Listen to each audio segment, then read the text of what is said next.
Hello and welcome to this week's Weekly Reading Wednesday. I'm Emma Turton. I'm a medical intuitive, and this week I'm speaking about the special relationship between the parent and the child.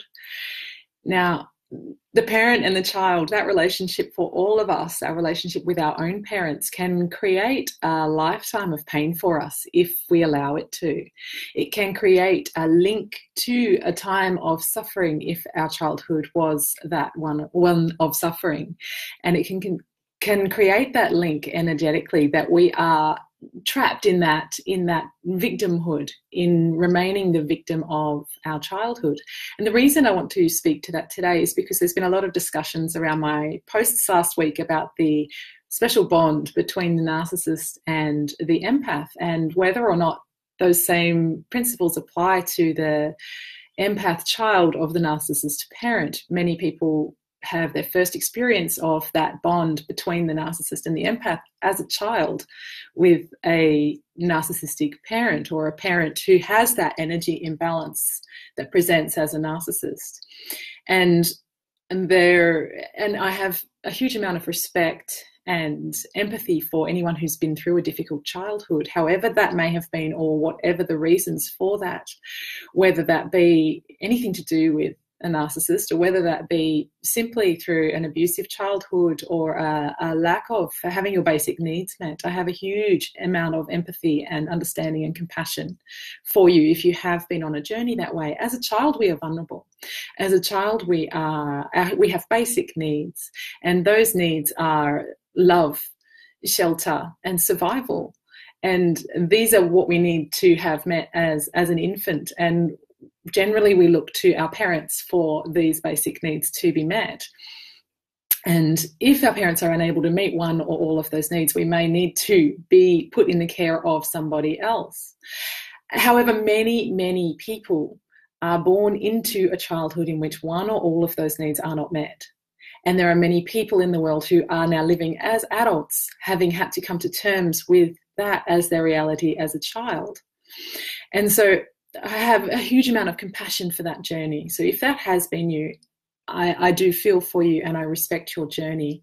And I want to bring this conversation very much to the concept of being empowered by seeing and acknowledging that journey, seeing and acknowledging that childhood and that pain, but choosing to release the victim archetype from your story, release that tie-in to the pain that is still potentially there for you. And until we are able to evolve to that point, and that's in our personal evolution, our spiritual evolution, until we are able each individually by ourselves to evolve to that point of being able to release ourselves from that victim archetype as a child in our own childhood, then we are unable to continue to heal from that experience. It keeps us trapped and keeps us experiencing and reliving that pain over and over and over. And so that is where we can do the work. If this has been you and you have been reliving this pain over and over and over, then I invite you to see where you are still holding onto the belief that you were a victim of your childhood, still holding onto the belief that you were a victim of a wrongdoing, or that it should have looked a different way. And I'm very excited by the concept, or the belief that perhaps we choose our parents before we come into this life. And some people believe this and some people don't. Some people believe that our parents are simply, it's the luck of the draw. But what many people believe these days is that we have actually chosen our parents, that at some point in the place before we incarnated into this life, and before our parents incarnated into their lives, we made an agreement, a pact, perhaps based on what the greater good was, on our own spiritual evolution, on our own evolution to our awakening. So going down our own path towards our own awakening, and their path towards their awakening, which is our purpose here in this Earth School. So if we were to make that choice, we choose the ones that will very quickly take us on that path, give us what we need early on in order to evolve more quickly. Hi, Kylie. Thanks for joining me. And so if we believe that we choose our parents, good or bad, that we actually choose and make that agreement before we incarnate into this life, that on some level, when we have these parents in our childhood, that we are actually given exactly what we need in this lifetime to evolve in the way we have come into this life to do so.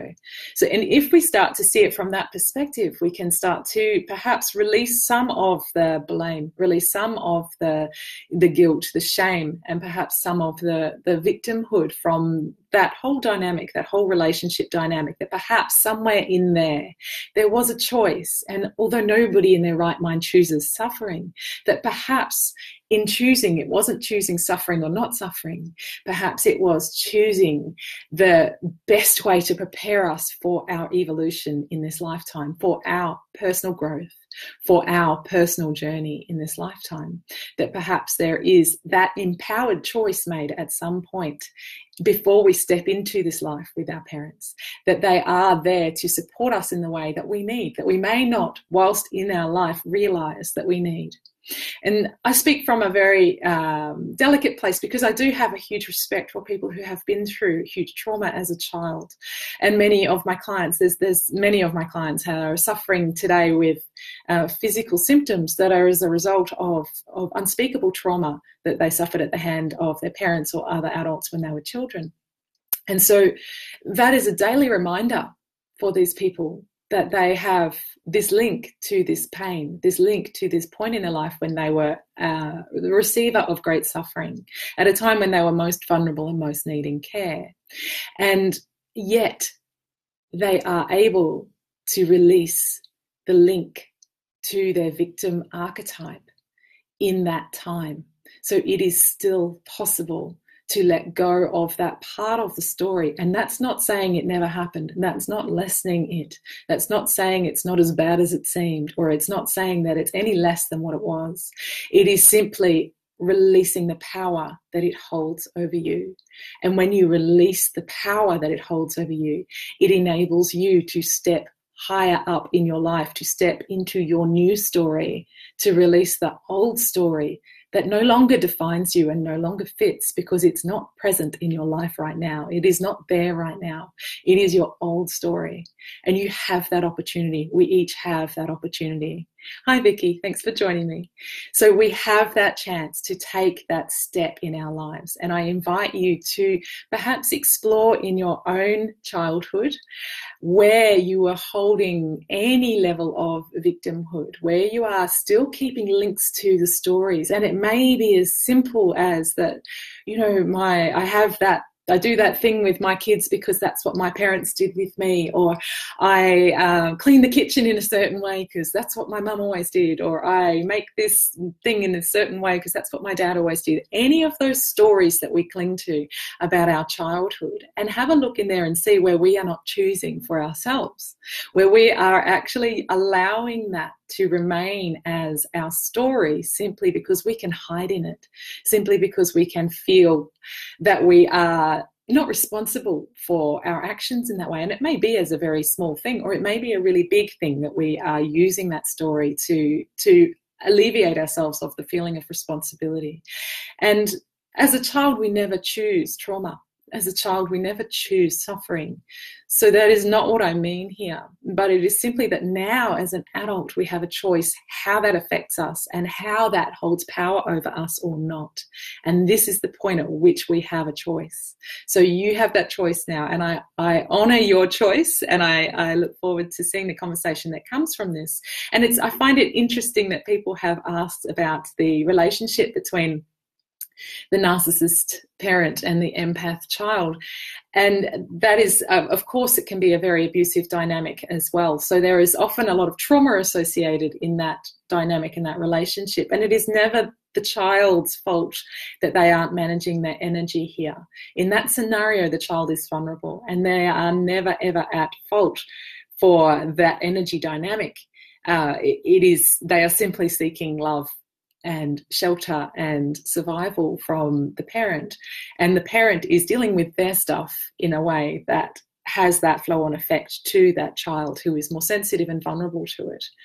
And so the thing I find really interesting is that no one yet has raised the topic of the imbalanced empath parent and the narcissist child, because that is also a dynamic that is seen. I have seen that dynamic where there is the parent who is perhaps overly giving, having no boundaries, has that imbalance that the empath, and we are all really empaths, all of us are.